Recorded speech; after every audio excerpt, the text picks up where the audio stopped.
the studio sessions.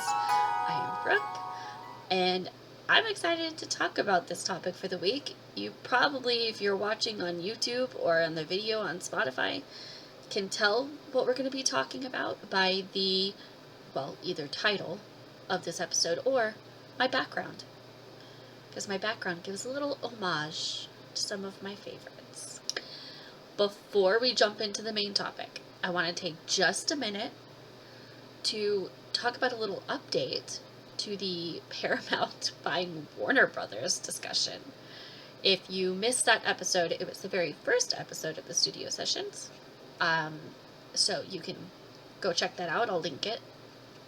And basically, there was a rumor that Paramount, who just got bought by David Ellison, was also interested in buying Warner Brothers.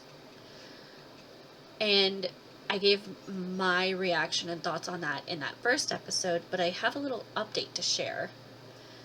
I am once again very thankful for the Daily's email newsletter. It is a email newsletter that I follow that really does an amazing job with sharing entertainment industry news. And it's also where I follow all the box office numbers and everything. It's really great. So I will also have that linked. I talked about it in that first episode as well. And yeah, so there's a little update that I want to read. So I am going to read some of what's in it. This is from them. So this is from the Daily's email newsletter, just this little blurb about it. It says, Warner Brothers Discovery just rejected Paramount's takeover bid. WBD reportedly turned down Paramount Skydance's initial offer of around $20 per share, even though WBD stock is currently trading at just $17. So, that is incredible. I think it's going to be really interesting to see what happens with that. I'm very intrigued by the fact that they turned it down. Just the fact that there was an actual, it's not just rumor, there was an actual offer, there's an actual pursuit in this being made. And the article goes on to mention that David Ellison is not through trying. He is not giving up on that. So it'll be very interesting to see what happens, if there's any further offers made or anybody else actually makes an actual offer. That'll be so interesting to watch. So because we talked about that in the first episode, I wanted to give a little update because I saw that update and that just intrigued me. So if you've been wondering, nope, Paramount got ghosted by WBD. Warner Brothers said, no thank you. And that is so interesting. So, now to today's topic, which is apropos with the time of year. So, I am recording this on October 13th, and that means we're about 2 weeks and a few days from Halloween. I love Halloween movies. I love scary movies. Not just Halloween themed movies, but scary movies. I've always, since I was really young, loved scary movies. And so I wanted to share the 5 movies that always have been my favorites and end up being the ones I return to, or are just a classic. Even if it's not in my rotation every single year, it's a classic and so good. So these are my top 5 at the moment. These have been pretty consistent though. So I have to say, on my background, I have them, and they're in no particular order. I don't have them on the background in any particular order, and I don't know if I could really say a full order of them right now. But I will say probably my favorite, and certainly the one I return to the most, So that's the first one I'll talk about, and that is Scream. And just the Scream franchise, my view is that the very first Scream, the original, is the best out of all of them. It is. However, all of them are really good. I think some of the newer ones may not be my favorites. They're not ones that I run to. I've rewatched them a couple of times. You know, it's not that I won't rewatch them, but out of all of them, they're certainly not my favorite. They're not the ones I return to the most. If I were to say that the ones I return to the most are from the Scream franchise, it's the first one, Scream, and Scream 3. Those, I'd say, are probably my top two from the whole franchise, honestly. And it's one I return to no matter the time of year. So it doesn't have to be Halloween time for me to watch the Scream movies or horror movies in general, but particularly the Scream movies. I will watch those anytime. Like, it is not something I stick to just during that time of year where everybody watches that type of movie. So I absolutely love Scream, the first one, but also just the entire franchise. And I am extremely excited for Scream 7 in February. I am so excited. I cannot wait to see what happens. I'm so excited Neve Campbell is in it. Really excited Neve Campbell is in it. I've also heard some other rumors that I don't want to spoil anything with, so I won't share too much detail, but of some other returning people that I'm like, oh, that's going to be interesting to see how they use them and what their part in the story is. So I'm really excited. Yeah, and I certainly am going to probably watch the first 6 before I go see the 7th. So, yeah, the Scream movie, the first Scream movie, and just the Scream franchise, the whole Scream franchise, is perfect. Okay, next one I want to talk about, another classic, but also, I would say, one that just I really love is Halloween. Michael Myers, yes. Halloween. Again, particularly the first one. The second was okay. It wasn't an awful sequel. Wasn't my favorite. If I was gonna choose a favorite, again, it's the first one. But if I was gonna choose another out of the franchise, the second wouldn't even be at the top. I would say probably Halloween H2O. If not, a lot of people don't like this one, but Resurrection. I did. Okay, anyways. So, I would say Halloween, the first one, absolutely my favorite, bar none, out of the franchise. The franchise as a whole is good. I would not say it's as clean as Scream, because the Scream franchise is very clean and linear. Like, it's much easier to follow than the Halloween franchise. There's a part, like, in the middle where they kind of get all over the place, and yeah. But I did mostly enjoy the newer trilogy that kind of tries to button up what the first one did. First 1 to 2. Probably the first 2, to be honest. I don't think it, like, negated anything in the second one. So what they did with the new trilogy, trying to kind of give a cleaner ending to things, while I had my qualms and questions with particularly Halloween Ends, overall it was good. I watched them. I enjoyed them. I would say, again, the first of the 3 the most. But I got what they were trying to do.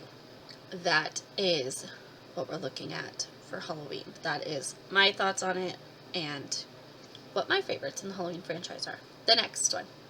I'm going to stick with classics for a second and talk about A Nightmare on Elm Street. So A Nightmare on Elm Street, another franchise, is one that I watched the remake, the 2010 remake, yesterday. And I actually really enjoyed it. The original, though, has Robert Englund in it. Robert Englund as Freddy Krueger is the best. He is so good as Freddy Krueger. It's incredible. And so the original gains more points for me because of that. Because of how much I love Robert Englund's portrayal of Freddy Krueger. And, I mean, also you have, like, young Johnny Depp and, you know, really great actors in it like that it's just so good. So, while I do like the remake, I would suggest watching the original first. Absolutely. It gives you more context to compare it to. I think gives you the source material. And it is absolutely worth watching. Now, there are follow-up ones. It's a franchise. There's sequels, right? This is a pattern, I understand. But it's so true. The original, the first, always has that advantage of being the first. So, not only do we have just the, like, memory favoring of the first, but also it did the original idea. Like, it was original. It wasn't trying to continue something that had already been done. It is what started it. And so there's always something special about that first one in a franchise like these, because it's the first time you're introduced to the characters and the concepts. The original is the first time people saw Freddy. And that's special. There's something special about that moment.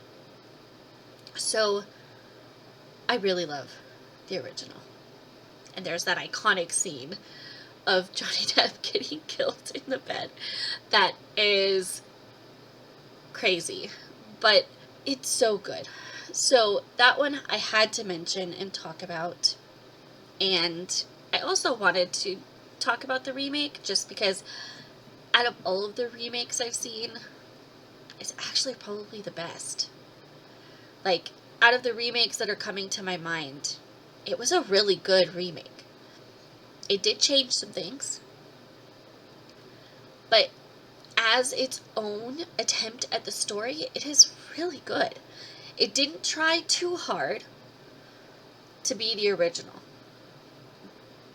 but it did enough connecting that it gave you that nostalgia and that recognition, and it did change things.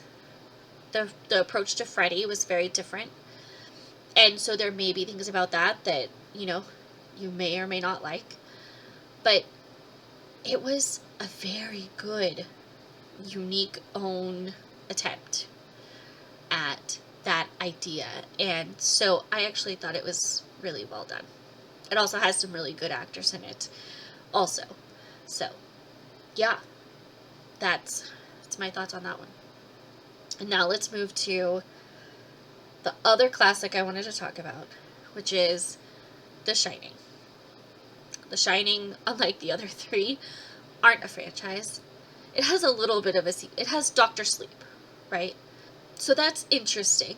But it's not a sequel in the same way as the others. It's not the same person. It's not, you know, like it's a very different way of continuing the story. So that's, yeah, it's not a franchise. It's not, you know, it's different. So I want to talk about just The Shining itself. The Shining is obviously based off of the Stephen King book, and it has a very measured storytelling. and very detailed storytelling, which is, of course, from the book. And it's got so much iconic imagery in it that is incredible. You have Jack Nicholson coming through the door. You have the twins coming down the hallway. You have Tommy riding the bike down the hallway. You have the elevator doors. You have Jack Nicholson out in the snow. You have so much imagery in there that it has become so iconic. What Stanley Kubrick did with those shots is incredible. And I think what always sticks out particularly to me is that last shot where you see Jack Nicholson in the pictures and it's just creepy. That's such an eerie way to end the story. It's awesome. So that is what I really love, particularly about The Shining. It has, again, so much iconic imagery, so many iconic things in general about it that I just really appreciate. And yeah, I mean, I love a good haunted hotel story. So it's so good for those reasons. And of course, a classic, and you have amazing actors in it. And yeah, it's just really good. And then the final one I want to talk about is Paranormal Activity. Paranormal Activity was not the first found footage. Blair Witch Project gets that accolade. But it was its own unique spin on it. It put it on another level. It brought it more mainstream. It also paired it with a very interesting story to pair it with being haunted and demons and all of that. This is another one that has become a franchise. I'm again going to say the original is the best, but I will say I would give accolades to the first 3 as really solid and clean. The rest after that start feeling a bit more all over the place. It's where it kind of starts to fall apart for me. Not that I didn't like the ones after, but they feel more disconnected. They don't feel as a part of the world as those first 3. So the first 3 are the ones I appreciate and go back to the most. Out of all of them, again, the original is my favorite. It's the one I go back to the most. It's the one I think about. Like, it's number 1 out of there for me. So I hope this gave you some ideas for what to watch this Halloween season. As a fan of scary movies, of horror movies, these are the ones that have a little piece of my heart in that department, and so I thought it would be fun to share. I would love to hear your favorites. If you're a horror fan, put it in the comments, send me a DM, let me know what your favorites are. I would love to hear, and maybe get some new ideas for some new ones to watch. And if you have any that you always watch every year, let me know what they are too. And yeah, I hope you enjoyed this. I will absolutely be sharing some more information on some favorites for horror movies and stuff like that. So be on the lookout for that. And I'll see you guys in next week's podcast. Bye! The Studio Sessions is a Butterfly Entertainment production. You can keep up with all of our podcasts, YouTube videos, films, and other projects on our Instagram page. We are at Butterfly Entertainment Group. Thanks for listening.